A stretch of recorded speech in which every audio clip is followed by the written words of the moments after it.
gara lafitiko naman irraanfatu ati gaafa rakkoo haadhaan daganne si qabaachuun faayaa maqaa kee qabaadhee lafa yaadudha. Kidana beret gara lafitiko naman irraanfatu ati gaafa rakkoo haadhaan daganne si qabaachuun faayaa maqaa kee qabaadhee lafa yaadudha. Maqaa Abbaa kan Ilmaa kan Hafuura Qulqulluu Sadan Waaqa tokko ameen. Maqaa Abbaa kan Ilmaa kan Hafuura Qulqulluu Sadan Waaqa tokko ameen. Maqaa Abbaa kan Ilmaa kan Hafuura Qulqulluu Sadan Waaqa tokko ameen. Kabajamtoota daawwattoota keenya biyya alaa fi biyya keessaa kan jirtan miidiyaa OCN mana keessan keessa teessanii kan dhaggeeffachaa jirtan nageenyi jecha amma kan argamnu godina addaa naannawaa Finfinnee aanaa Muloo kan taate mana kiristaanaa Morowaa Tulluu Taabor Waaqa Abbaatti kan argamtu. Egaa kakuu bidiruu Waaqayyoo yookaan taabonni haadha keenya Kidaane Mihiretii mana kiristaanaa Waaqa Abbaatti ka'ee gara tulluu baateetti imalaa jira. Tulluun baatee egaa seenaa qabeetti waan taateedhaaf seenaa qabeettummaa ishee immoo umarratti walitti deebinaa daawwadhaa isiniin jenna. Galatooma.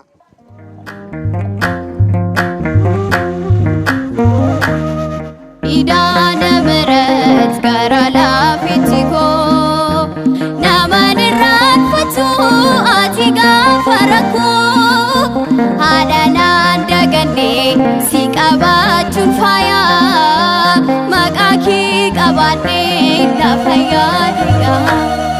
Kidana beret gara lafitiko naman irraanfatu ati gaafa rakkoo haadhaan daganne si qabaachuun faayaa maqaa kee qabaadhee lafa yaadudha.